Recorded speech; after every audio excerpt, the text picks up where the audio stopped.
Thank you for your willingness to serve our country in this critically important position. There's an easier way to make a living, so thank you for being willing to take on this challenge. I also want to acknowledge that I believe your strongest assets in the IRS are your workforce. I know many of the individuals who have really are very talented. They've gone through struggles with lack of resources, and I just urge you to invest in good people, continue to invest in good people, and do everything we can to increase the morale within the workforce. The work that they're doing is critically important to our country. I agree with you on your commitment to be a rule follower. We're the ones who pass the laws. Then they're interpreted. And yes, there is confusion in the way that people comply with our tax code. And historically, we've had a high compliance because it's been voluntary compliance. Everyone believes they're being treated fairly under our system, but that's no longer the case. And yes, when you look at following the rules, if you're a higher income taxpayer or a more complicated taxpayer, you have a lot of professional help for you to interpret the rules as most favorably as they can to your advantage. And when you don't have audits, you don't have an aggressive way to have a uniform interpretation of those rules, you run into the tax gaps that we have today.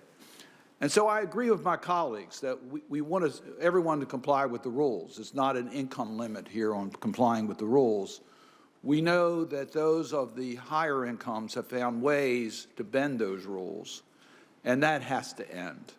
And that's one of the reasons why in passing the Inflation Reduction Act, the resources were made available so we can close that gap and have a better confidence among the American taxpayers that they're being treated fairly. I just want to underscore that point. I know I had a chance to talk to you about that, and I'm convinced you understand that. Everyone needs to comply with the rules, but we have to make sure that everyone understands the rules through the audit process. So I just encourage you to do that. I want to raise an issue that's been raised by several of my colleagues, and that's small businesses. I chair the Small Business Committee. It's one of the major areas of concern that are raised by small businesses around this country, the challenges within our tax system. I think we in Congress have to take responsibility for that because we're the ones who developed the rules. But we need your help in how we can develop the rules and apply the rules to help small business owners who don't have the same capacity to deal with the tax code that larger companies have. So I'd just like to know your vision on how we can work together to make the tax code more understandable and fair for small businesses, which are the growth engines of our economy. Absolutely, Senator Cardin. And, you know, it was interesting in Senator Crapo's opening remarks, he made reference to the Taxpayer Bill of Rights. And I got some very good advice prepping for this process to go and print out and read the Taxpayer Bill of Rights. And I've made it a habit now of reading them every day, and if confirmed, I will read them every day. And one of the ones that jumps out at me is the right to understand and have clarity on what is expected of them. And I think there's more that the IRS can be doing to reach out, especially to taxpayers that don't have the means to hire accountants or law firms to navigate the tax system. It's a very complicated code. It can be daunting.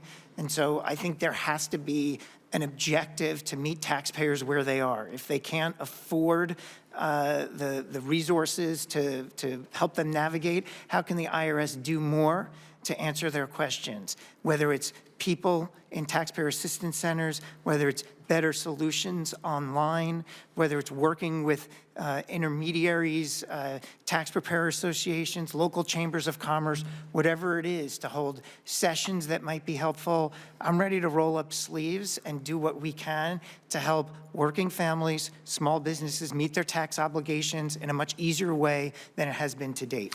And I would point out the Taxpayer First Act and the Bill of Rights are all been areas that we've weighed in on to do exactly that, to be a consumer-friendly agency.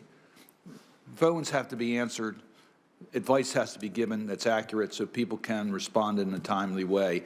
And your response to my first question, gives me great confidence that we can work together to achieve those objectives. Thank you, Mr. Chairman.